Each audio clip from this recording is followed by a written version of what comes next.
Voilà, donc moi je suis ravie d'être là aujourd'hui, je m'appelle Laure et je représente effectivement Scolavi. Et je suis ancienne enseignante. J'ai été enseignante en primaire pendant une quinzaine d'années et puis après enseignante au lycée. Et c'est vrai que je me suis posé pas mal de questions sur ma pratique, pas mal de questions sur le système éducation nationale. Et il y a 5 ans à peu près, je me suis dit comment moi, à mon modeste niveau, je peux essayer de faire un petit peu bouger les lignes et de faire que le mot bonheur à l'école ne soit presque pas un gros mot.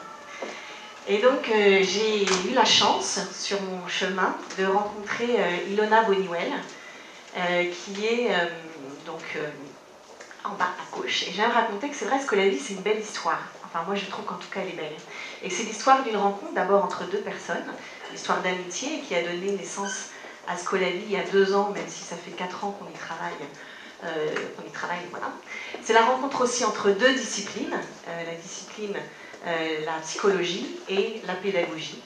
C'est la rencontre entre deux mondes scolaires, la rencontre entre le monde de la recherche, le monde scientifique et le monde de l'enseignement que je représente.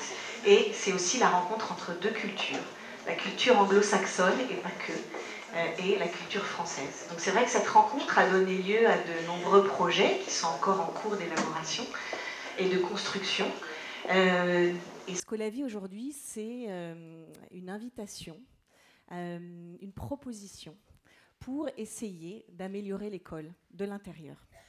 Donc nous proposons des programmes, des formations, des jeux, des livres, des ateliers pour essayer de développer à l'école les compétences de vie pour la vie, les compétences dont on a besoin dans la vie.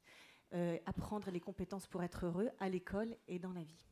Et donc, c'est vrai que cette approche, elle est peut-être un petit peu particulière par rapport à ce qu'on a entendu ce matin, puisque nos outils et nos propositions sont basés sur les apports de la recherche en psychologie positive.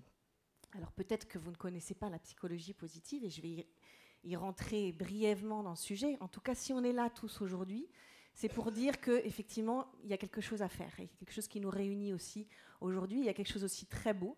C'est que voilà, on va être unis autour de cette force pour essayer chacun de faire bouger les choses à notre manière. Et donc peut-être que ce que je vais vous proposer aujourd'hui ne sera peut-être pas votre truc. Et bien c'est très bien, je crois qu'on est là aussi aujourd'hui pour se nourrir des expériences et des expertises des uns et des autres. Il y a des approches qui vont nous parler plus que d'autres, et c'est comme ça et c'est la vie. Donc c'est vrai qu'à l'école, il y a des choses quand même, moi j'ai envie de le dire parce que j'aime l'école, j'ai toujours aimé l'école et finalement je ne l'ai jamais quittée. Il y a des choses qui vont bien aussi. Il y a des choses qui vont moins bien. Et donc c'est vrai que Scolavi, c'est une proposition qu'on vous fait aujourd'hui. Et c'est vrai que ça fait donc 4 ans qu'on intervient en France et qu'on intervient aussi à l'étranger du fait des origines d'Ilona qui est d'Angleterre et de partout d'autres pays. Et on intervient aussi pas mal en Asie, on intervient en Europe et on a des accords pas mal avec des écoles à l'étranger. Donc on intervient dans les écoles, on forme les enseignants beaucoup, on s'adresse aussi aux parents. Et pour que tout ça aille dans le même sens, d'un mieux-être à l'école.